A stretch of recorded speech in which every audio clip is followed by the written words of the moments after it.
जो जातिवाद में बढ़ जाते हो, जब वोट देने जाना तो एक ही बात दिमाग लगा लेना, खाली अफगानिस्तान की स्थिति याद कर लेना, आपको पता चल जाएगा कि आपको वोट कहां देना है, मुहर कहां लगनी है। मैं किसी पार्टी विशेष का आदमी नहीं हूं, लेकिन मैं भारत का आदमी हूं और मुझे इतना तो पता ही है कि भारत किन हाथों में सुरक्षित है। इसीलिए ध्यान से, ये जो जातिवाद में हम लोग बट रहे हैं उस पे है कि मन की हल्दी घाटी में राणा के भाले डोले थे, यूं लगता है वीर शिवाजी चीख चीख कर बोले थे। पुरखों का बलिदान घास की रोटी तक शर्मिंदा है, कट गई जंग में राणा की बोटी बोटी शर्मिंदा है। खुद अपनी पहचान मिटा दी कायर भूखे पेटों ने, जो टोपी जालीदार पहन ली हिंदू माँ के बेटों ने। और सर पर लानत, तालियां नहीं, सुनिए पूरी बात, कि मन की हल्दी घाटी में राणा के भाले डोले थे, यूं लगता है वीर शिवाजी चीख चीख कर बोले थे। पुरखों का बलिदान घास की रोटी भी शर्मिंदा है, कट गई जंग में राणा की बोटी बोटी शर्मिंदा है। खुद अपनी पहचान मिटा दी कायर भूखे पेटों ने, जो टोपी जालीदार पहन ली हिंदू माँ के बेटों ने। सर पर लानत वाली छत से फिर खुला ठिकाना अच्छा था, टोपी गोल पहनने से तो मर जाना ही अच्छा था। मथुरा अवधपुरी घायल है, काशी घिर गई कराहों से, यदकुल गठबंधन कर बैठा कातिल नादिर शाहों से।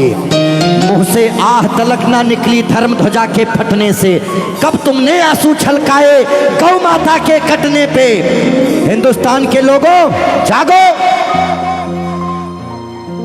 कब तुमने आंसू छलकाए गौ माता के कटने पे। जागे नहीं अगर आज हम, तो ये प्रश्न पीढ़ियां पूछेंगी। हमारे पास दो ही ऑप्शन है, या तो हम अपनी आने वाली पीढ़ियों के लिए चेतावनी बन जाएं या मिसाल बन जाएं। ना हम कश्मीरी पंडितों को भूलेंगे और ना राम भक्तों पे गोलियां चलाने वाले को भूलेंगे। ये वही भारत है, ध्यान रखिएगा।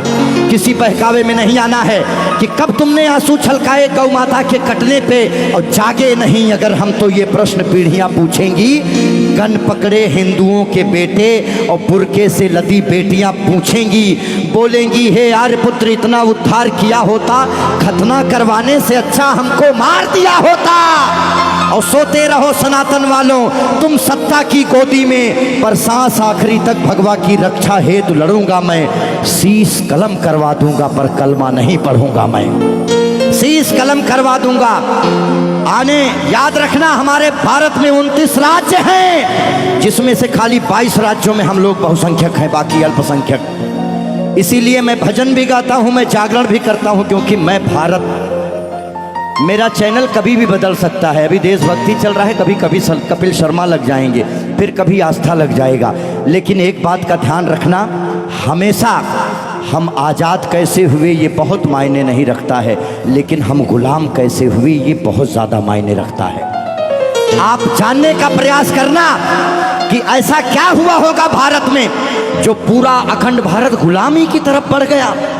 इस देश में जिनको चोर कहना था, जो मुगल भारत को लूटने आए, चाहे वो गजनी रहा हो, चाहे वो औरंगजेब, महान अकबर जिसको जिल्ले इलाही कहा गया, जिल्ले इलाही खुदा की परछाई को कहते हैं। और जो भारत के लोग अकबर को महान बताते हैं, जिल्ले इलाही शहंशाह अकबर, जिल्ले इलाही खुदा की परछाई को कहता है। ये कौन सा जिल्ले इलाही है जो दिल्ली में महिलाओं की मंडियां लगाता है, महिलाओं की खरीदी फरोश करता है? इतनी काली परछाई कौन से जिल्ले इलाही की हो सकती है?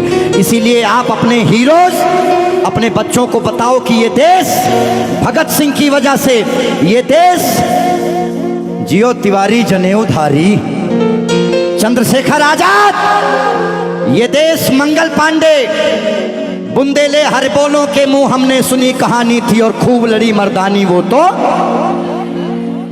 हमारे यहाँ महिलाएं घूंघट करती हैं क्योंकि यहाँ लुटेरे आए भारत में, लूटे, डोलियां लूटे, महिलाओं के साथ दुराचार किए, जिसकी वजह से उन्हें पर्दे में रखा जाने लगा। भारत के लोगों, 2022 का चुनाव आपके सर पे है। मोहर लगाने से पहले सोच लेना कि भारत वाकई में किन हाथों में महफूज है। बाकी आगे आपकी मर्जी। बोलिए भारत माता की।